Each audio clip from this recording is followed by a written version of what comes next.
Welcome,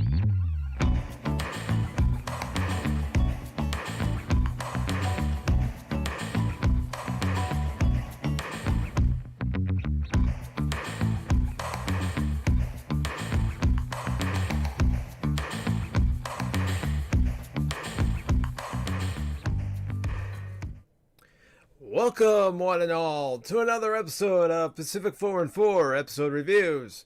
I'm your host, Mike, and in today's episode, I'm going to be giving you a spoiler review, like always, but it's going to be my reaction, review, recap of WandaVision Season 1, Episode 5, on a very special episode. Now, I might not give away too much for those of you who haven't watched the episode yet. But basically, what this episode entails is that Wanda is being confronted by agents of S.w.o.r.d. And the way she's being confronted is they're trying to figure out how she's created this alternate reality that has actual people in it. And there's, discussions on how they should proceed. One of the ideas they come up with in this episode in order to get into the universe and find out what's going on is they use a drone. And we also see that this particular episode in Wanda's fantasy reality, it's set in a 1980s sitcom because you have an intro similar to Growing Pains, and the set's very, very much in the vein of Family Ties. So it's basically, you get the vibe right away that it's in the 1980s, and not just because you see a Rubik's Cube at one point in the episode and you see, some 1980s automobiles and computers. But in this episode, we come to learn that any particular material that anybody's wearing is what their clothes in this alternate reality become. We also get verbal confirmation that Wanda could have taken care of Thanos all on her own without anybody's help, and that she is more powerful than Captain Marvel. And those of us that already knew that, it was great confirmation to actually hear it being said that Wanda could have taken on Thanos all on her own, and she's more powerful than Captain Marvel. Because if you've read any of the comics, now granted it's been a long time since I've read any of the comics, you know how powerful Scarlet Witch is. Now, they do mention in the episode that she doesn't have an alias like some of our other Marvel superheroes, but who's to say that in the next episode we won't actually see that promotional clip that we've been seeing for a while of Wanda in the Scarlet Witch costume. I've got a feeling that's what's going to happen. But in this episode, we again see that Wanda and Vision are starting to have trust issues, and the reason why they're starting to have trust issues is because Vision starts realizing that things aren't as they seem.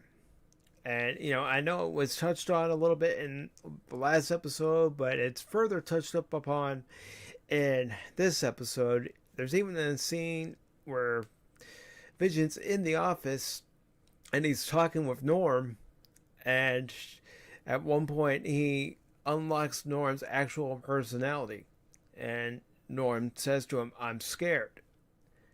And Vision wants to know what's going on. Of course, Wanda doesn't tell him, and even trying to get Wanda out of this reality that she's set up for him. Well, S.w.o.r.D's unable to do that because Wanda's not permitting them to do so. But there's also, the question of, well, is Vision just a manifestation of Wanda's mind? Nope. we learned something in this episode. I'm not going to spoil it, even though I did say there's going to be some spoilers. I'm not going to spoil that particular part, but when you watch the episode, you'll see how Vision is actually able to be in this reality. And, there are other things that go on in this episode with Agnes and, the boys. They start off as 5-year-olds after they're infants, and then they do what every 80s sitcom kids end up doing is they age up. And you even see it in soap operas for anyone who's sat around and watched soap operas, or, like I said, any sitcom where they have kids, they age them up. So this episode definitely, put a little bit more pieces into the puzzle. It still left a few questions unanswered. Where maybe we're going to get them in the next episode. I don't know. But I definitely was intrigued by this episode. I thought it was pretty good. Maybe there were a few weaknesses, but none that I really noticed. But I really did enjoy this episode. And again, I'm trying not to give away too many spoilers. Just, a few here and there, because I don't want to spoil it too much for anyone who hasn't had a chance to watch it yet. But overall, this was a pretty good episode. It answered a few more questions. We found out, how certain people are able to be in this reality when we all know they're dead. And it also showed just how much of a threat Wanda can be all on her own. So, if I were to give this, a 5-star rating, I'd give it, a 3.5. I still think there were some things that could have been done a little bit better. I still find Darcy annoying. Sorry, I do, but I find her annoying, and I would have liked to have seen just a little bit more as to what's going on inside Wanda's head. What she's thinking, in other words. Not just the little tidbits we get here and there. An actual, scene where maybe it's just her and she's surrounded by just her thoughts. But that's just me.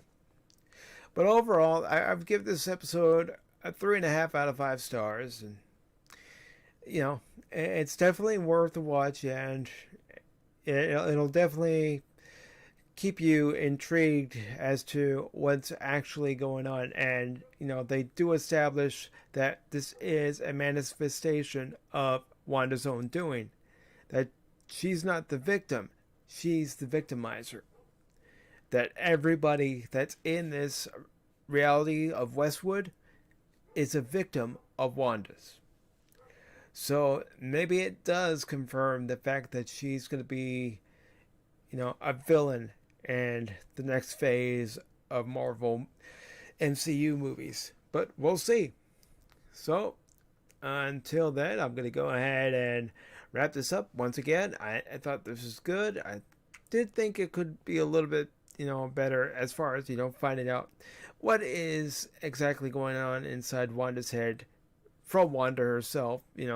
Maybe not telling Agents of S.w.o.r.D, but, just a video montage, or just one scene where you actually hear her thoughts and you see what's running through her head, as far as what kind of strain this could also be putting on her just to produce this kind of reality, and how long is it going to last. Now, she does say she doesn't know how this reality came into existence.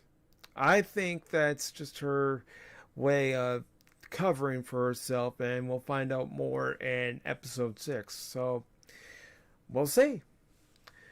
Well, thank you all for tuning in. I know this was short, but I just wanted to, get my thoughts out there about what I thought about this episode. Give away a few tidbits and, just keep it short and sweet, So, until next time, this has been Mike for Pacific 414 episode review. Thank you all for watching. I will probably be streaming again sometime this weekend, possibly Saturday and Sunday. It might just be Saturday, it might just be Sunday. I don't know yet, but if you would like, you can follow me on social media. You can follow me on Facebook, Instagram, and Twitter. And I will definitely let everybody know when I'm going to be streaming, what day, what time. And they could be long streams, they could be short streams.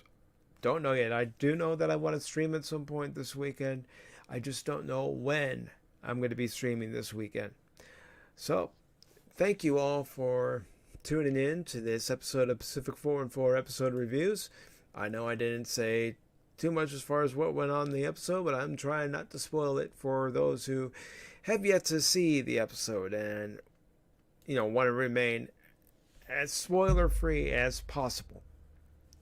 So, thank you all again, and if you haven't done so, please give me a follow on Twitch, subscribe to the Pacific 414 YouTube channel, and if you are watching on the YouTube channel, give this video a like if you like it, and share the video if you feel that you want to share it. And thank you one and all for stopping by during this live stream or stopping by after the fact. I really do appreciate it. So, until then, this is Mike, and take care.